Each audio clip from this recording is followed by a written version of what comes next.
Marilah kita memelihara kasih persaudaraan kita mulai dari sekarang sampai seterusnya.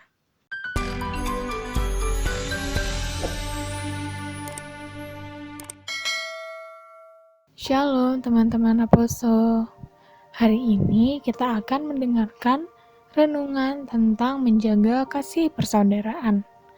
Nah, menurut pengalaman teman-teman, akhir-akhir ini menjaga persaudaraan itu tergolong sulit atau mudah? Sebelum itu, kita berdoa dulu yuk. Mari kita berdoa. Bapa di surga, terima kasih Tuhan. Hari ini kami boleh bangun dan kami ingin merespon sapaan Tuhan. Berilah kami kerendahan hati agar bisa menerima firman-Mu, dan berilah kami hikmat agar kami bisa mengerti dan kami mampu pelihara dalam kehidupan sehari-hari. Amin.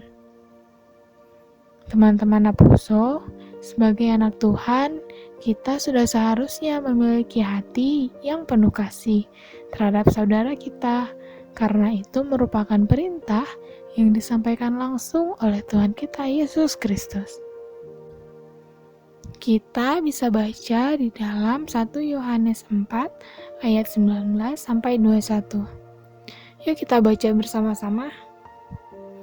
Jikalau seseorang berkata, "Aku mengasihi Allah," dan ia membenci saudaranya, maka ia adalah pendusta. Karena barang siapa tidak mengasihi saudaranya yang dilihatnya, tidak mungkin mengasihi Allah yang tidak dilihatnya. Dan perintah ini kita terima dari Dia. Barang siapa mengasihi Allah, ia harus juga mengasihi saudaranya. Teman-teman Aposo, apakah kita pernah merenungkan mengapa menjaga kasih persaudaraan itu begitu sulit? Apa sih yang mendasari hal tersebut?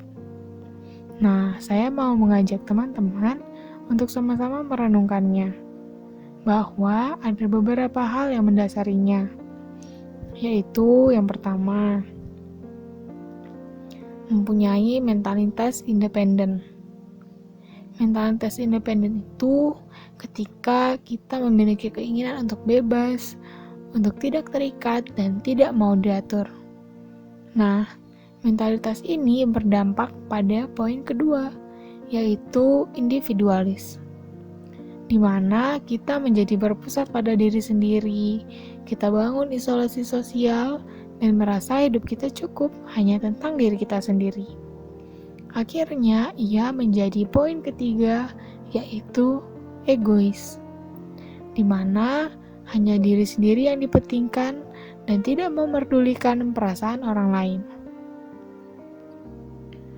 Nah, apa yang terbentuk dari 3 poin di atas, yaitu poin keempat, keangkuhan, di mana kita merasa diri kita paling benar, kita merasa diri kita paling baik, dan kita tidak membutuhkan orang lain untuk bertumbuh. Namun teman-teman, ternyata ada hal terakhir yang paling sering membuat kita dengan gampang memutuskan persaudaraan kita dan memutuskan untuk berhenti mengasihi saudara kita, yaitu kepahitan. Di mana seringkali kita merasa, aku sudah berbuat baik padanya, namun kenapa dibalas dengan kejahatan? Atau aku telah memberikan segalanya, namun kenapa aku yang dimanfaatkan? Kita menyimpan iri hati, kita menyimpan dendam, dan akhirnya itu berakar dan menjadi sebuah kepahitan. Seringkali kita salah menaruh harapan. Kita menaruh harapan yang terlalu tinggi terhadap saudara kita, lalu kita tidak siap ketika kita dikecewakan. Teman-teman Aposo yang dikasihi Tuhan, dalam Ibrani 13 ayat 1 dikatakan, peliharalah kasih persaudaraan. Dari ayat tersebut kita memahami bahwa memelihara kasih persaudaraan merupakan hal yang penting. Ketika kita menjaga kasih persaudaraan, secara tidak langsung kita menjaga diri kita dari dosa. Seperti yang tertulis dalam kitab 1 Petrus 4 ayat 8. Tetapi yang terutama, kasihilah sungguh-sungguh seorang akan yang lain, sebab kasih menutupi banyak sekali dosa. Ternyata teman-teman, bukti dari kita mengasihi Tuhan adalah ketika kita bisa menjaga kasih persaudaraan itu. Sebagai anak-anak Tuhan yang mengasihi, sudah sepatutnya kita menunjukkannya dalam tindakan kita, bukan hanya dalam perkataan saja. Jadi, bagaimana tindakan yang harus dilakukan untuk menjaga kasih persaudaraan itu? Yang pertama, kita harus belajar hidup di dalam kasih Yesus. Kita harus belajar hidup bagaimana Yesus mengasihi dan tidak meminta apapun. Dia hanya mengasihi dengan tulus. Ia hidup dengan tulus. Maka kita juga harus belajar untuk mengasihi dan hidup dengan ketulusan hati.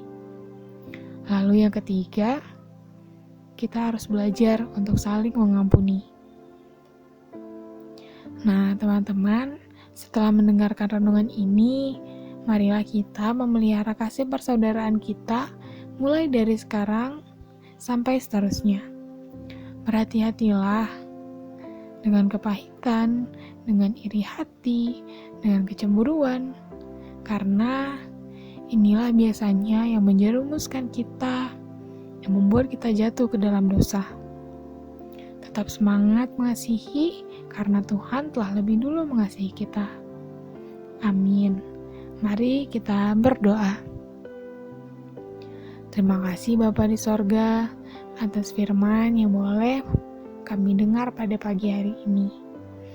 Benar Tuhan, hari-hari terbelakang semakin banyak hal-hal yang memicu perpecahan antara kami anak-anak Tuhan. Kami menyimpan kecemburuan terhadap saudara kami.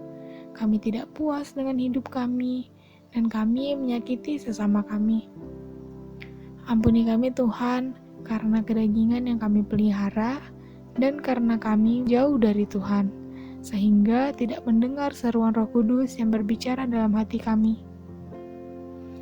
Ampuni kami Tuhan, dan beri kami kasih dan ketulusan hati yang berasal dari Tuhan, untuk selalu diajari mengampuni, dan mengampuni lebih dalam lagi setiap harinya. Amin. Terima kasih Naposu yang dikasihi Tuhan. Tuhan Yesus memberkati. Shalom.